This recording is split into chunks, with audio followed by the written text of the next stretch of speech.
આજે આપણે ધોરણ 10 વિષય ગણિત ચેપ્ટર નંબર 5 સમાંતર શ્રેણી એમાં ઉદાહરણ નંબર 8 જોવાનું છે. અલગ દાખલો પડશે આજે. શું છે રકમ? સમાંતર શ્રેણી 10 7 4 આગળ જતા જતા છેલ્લું પદ છે -62 માં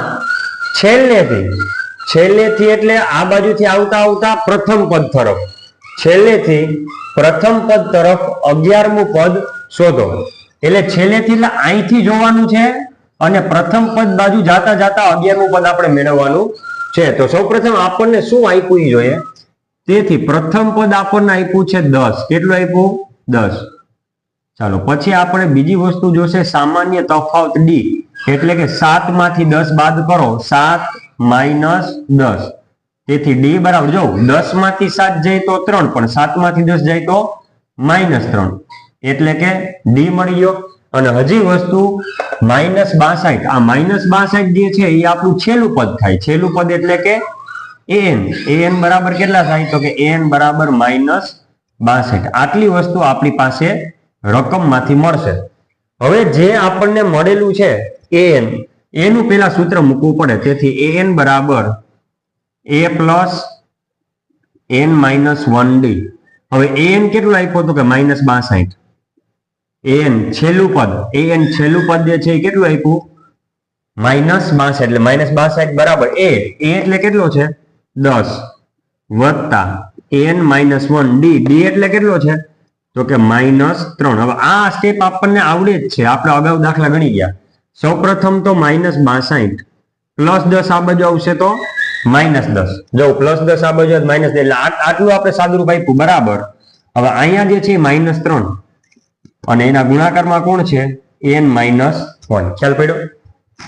હવે ઓછે ઓછે વત્તા એટલે સરવાળો. 62 માં 10 ઉમેરો કેટલા થાય? 72. બે માંથી મોટા 62, એની નિશાની માઇનસ થાય માઇનસ બરાબર. 3 × n એટલે 3n. ઓછે વત્તે ઓછા 3 × 3 ઓછે ઓછે વત્તા. હવે -3n આ બાજુ જાય તો કેવા થઈ જાય? +3n.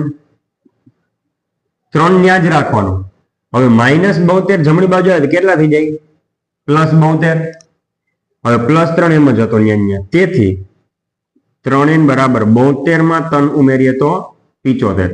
હવે n ને કરતા બનાવો તો n બરાબર 75 ના છેદમાં કોણ જશે? 3. તેથી n બરાબર શું થાય? તો કે 25. n બરાબર 25. આ જવાબ શું આવ્યો ખબર છે? તો કે આ જે સમાંતર શ્રેણી છે ને એમાં 25 સંખ્યાઓ છે. કેટલી સંખ્યાઓ છે? 25 સંખ્યાઓ છે. આ 10 7 4 આગળ છેલ્લે -62 છે ને, આ બધી થઈ અને 25 સંખ્યા છે. કેટલી? 25. હવે એમાંથી છેલ્લેથી આપણે 11મું પદ મેળવવાનું છે. હવે જો આપણે સૂત્ર છે ને એમાં છેલ્લેથી મેળવવાનું કોઈ સૂત્ર નથી. પ્રથમ પદથી આપણે મેળવવાનું સૂત્ર છે કે ભાઈ 11મું પદ, 10મું પદ, જે આપણે અગાઉ દાખલા ગણી ગયા ને એ પ્રમાણે 5મું પદ, 8મું પદ, 15મું પદ, 20મું પદ, 25મું પદ. પણ આ બધું પ્રથમથી એટલે પહેલેથી શ્રેણી શરૂ થાય ને એ સૂત્ર છે. છેલ્લેથી જે સૂત્ર છે ને એવું કોઈ આપણી પાસે છેલ્લેથી આપણે ગોતવાનું કીધું એવું કોઈ સૂત્ર છે નહીં. તો હવે એવું શું કરવાનું?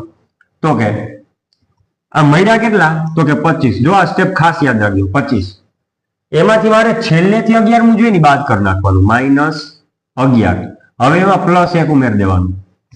જો સિસ્ટમ સમજજો. 25 છે 25, એમાંથી છેલ્લેથી કેટલામાં મેળવવું? 11. એ બાદ કરી નાખવાનું અને +1 કરી નાખવાનું. હવે શું થાય? જો 25 માંથી 11 જાય તો કેટલા? તો કે 14. 25 માંથી 11 જાય તો 14. હજી એમાં શું કરવાનું? +1 એટલે 14 ને કેટલા થાય? તો કે 15. હવે જો એક લીટી જે લખું છું ની જોજો. જે છેલ્લેથી 11મું પદ છે, છેલ્લેથી 11મું પદ એ શરૂઆતથી 15મું પદ હશે. એ શરૂઆતથી કેટલામું? તો કે 15મું પદ છે. શા માટે મારે શરૂઆતથી ક્રમ ગોતવો પડ્યો? કેમ કે છેલ્લેથી પ્રથમ આવીએ એવી શ્રેણીમાં કોઈ પણ પદ મેળવવાનું આપણી પાસે સૂત્ર નથી. આપણે શરૂઆતથી મેળવવાનું સૂત્ર છે. તો છેલ્લેથી 11મું એ પહેલેથી 15મું, છેલ્લેથી 11મું પહેલેથી 15મું જો ફરીથી 25 છે 25 એમાંથી -11 ને +1 એટલે કેટલા 15. હવે તમને જે છે n બરાબર કેટલા n બરાબર 15. ચાલો હવે આ n ન લેતા આ n બરાબર હવે ધ્યાનમાં લેવાના નથી. હવે નવો n ધ્યાનમાં લેવાનું છે. તો જો હવે તેથી an બરાબર a plus n minus 1d. તેથી n એટલે કેટલા છે 15. n એટલે કેટલા છે 15 બરાબર a એટલે પ્રથમ પદ કેટલું છે 10 વત્તા n એટલે કેટલા 15 માઇનસ 1 d એટલે કેટલા તો કે -3.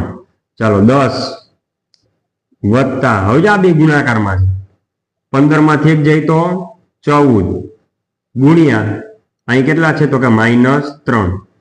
આ વસ્તુ જે છે ને એ ગુણાકારમાં આવશે. ફરીથી 10 વત્તા 15 માંથી 1 14 ને ગુણ્યા -3 તો 10 વત્તા 14 તેરી 42 પણ કેવા -42 કેમ કે વત્તે ઓછે ઓછા 14 તેરી 42 એટલે કે 10 વત્તે ઓછે ઓછા 42. તેથી a15 બરાબર 42 માંથી 10 જાય તો 32 પણ 10 માંથી 42 જાય તો -32. આ આપણો જવાબ. શા માટે તો કે છેલ્લેથી 11મું પદ છે ને શરૂઆતથી 15મું પદ છે તો જવાબ બે સરખો જ થાય. તેથી છેલ્લેથી 11મું પદ -32 થશે. અહીંયા આપણો જવાબ. કેમ કર્યું પેલા n નું સૂત્ર મૂક્યું આપણે ટોટલ સંખ્યા કેટલી પદની એ મેળવી એટલે 25. એ 25 માંથી આપણે જે કાંઈ પણ મેળવવાનું કીધું હોય છેલ્લેથી બાદ કરવાનું 25 - 11 એમાં +1 એટલે કેટલા આવ્યા 15. હવે વળી પાછું એ જ સૂત્ર મૂકવાનું પણ n ની જગ્યાએ કેટલા 15. n ની જગ્યાએ 15 એ આપેલા છે 10 d છે -3. હવે આપણે જેમ સાદુરૂપ આપીએ તો a15 બરાબર -32. હવે a15 છે ને એ જ છેલ્લેથી 11મું પદ આપણું થશે એટલે છેલ્લેથી 11મું પદ -32 થશે. હવે આ દાખલો અહીં પૂરો. પણ કદાચ એવું બને કે આવો જ દાખલો આપણે MCQ માં પૂછાય તો MCQ માં ધારો કે આ જ દાખલો છે આ જ દાખલો બેઠે બેઠો આપણે MCQ માં પૂછાણો તો આવડી મોટી રીત કરવા બેસાય તો કે ના. તો જો હવે શું કરવું જવું એને છેલ્લેથી કીધું ને છેલ્લેથી તો જો આપણે આ બાજુ ઊભી જાય આ બાજુ. હવે આપણે આ બાજુથી જોઈએ તો પેલું પદ કયું થાય આપણા માટે પેલું પદ આપણા માટે થાય -62. તેથી a બરાબર કેટલો થાય a બરાબર -62. ખ્યાલ પડ્યો a બરાબર -62. હવે છેલ્લેથી 11મું પદ કીધું. હવે મારા માટે શરૂઆતથી 11મું પદ છે કેમ કે હવે હું આ બાજુ આવી ગયો એટલે છેલ્લેથી નહીં પણ આ બાજુથી 11મું પદ કેટલું જોઉં તો અહીંયાથી 11મું પદ કાંઈક તો મળશે મને. એટલે n બરાબર કેટલા n બરાબર 11. અને હવે અહીંથી હું જોઉં તો છેલ્લું પદ મારા માટે કયું થશે 10. છેલ્લું પદ કયું થાય મારા માટે 10. ક્લિયર. ફરીથી છેલ્લેથી 11મું પદ એટલે આપણે જે છે ને આ બાજુ ઊભી જાય આ બાજુ એટલે જે છેલ્લું પદ છે ને મારા માટે કયું થશે પેલું પદ અને પેલું પદ હતું એ મારા માટે કયું થશે છેલ્લું પદ અને 11મું પદ એટલે અહીંથી ગણો 1 2 3 4 5 11 એટલે n બરાબર કેટલા 11 અને એક ચેન્જીસ આવશે d બરાબર. જો આ બાજુથી ગણતરી કરતા હતા તો d કેટલો આવતો તો -3 પણ હવે આ બાજુથી તમે ગણતરી કરો તો d કેટલો આવશે તો કે +3. આ એક ચેન્જીસ થશે. ખ્યાલ પડ્યો. ચાલો આપણે આગળ દાખલો ગણીએ. તેથી an બરાબર આ બધી વસ્તુ જે છે ને આપણે સૂત્રમાં મૂકવાની થશે an d. ચાલો an બરાબર a plus n -1 d. n એટલે 11. n એટલે શું લેવાનું છે 11. a એટલે પ્રથમ પદ -62 વત્તા n એટલે તો કે 11 -1 d એટલે તો કે 3.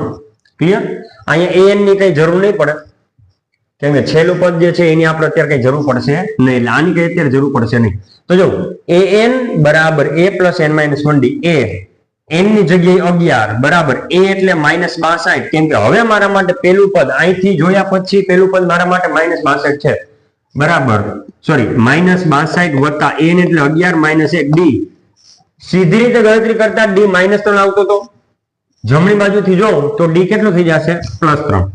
ચાલો આગળ આપણે ગણતરી કરીએ. -62 પ્લસ 11 માંથી 1 જાય તો 10, એના ગુણાકારમાં કોણ છે 3, તો જો -62 વત્તા 10 3 30, તેથી A11 બરાબર ઓછે વત્તે ઓછા, ઓછા એટલે બાદબાકી, 62 માંથી 30 જાય તો કેટલા 32, બે માંથી મોટા 62, એની નિશાની માઇનસ, તો અહીંયા માઇનસ, જો જવાબ એ જ આવ્યો છે ને, -32 -32. પણ આ વસ્તુ જે છે ને એ તમે ક્યારે કરી શકો, MCQ માં પૂછાય તો કરી શકાય, ક્લિયર. બાકી તમારે આ વસ્તુ જે છે આ રીતે તમારે ગણતરી કરવી પડે. આ રીતે તમારે ઈઝી થાય. કદાચ તમારે તાળો મેળવવો હોય કે ભાઈ આપણો જવાબ સાચો છે ખોટો, તો તમે રફ વર્કમાં તમે આ રીતે કરી શકો, ક્લિયર. તો આ ઉદાહરણ નંબર 8 જે છે એનો મેઇન દાખલો અને MCQ ની રીત આપણે અત્યારે શીખી લીધી. ઉદાહરણ નંબર 8 આપણે પૂરું કરીએ છીએ.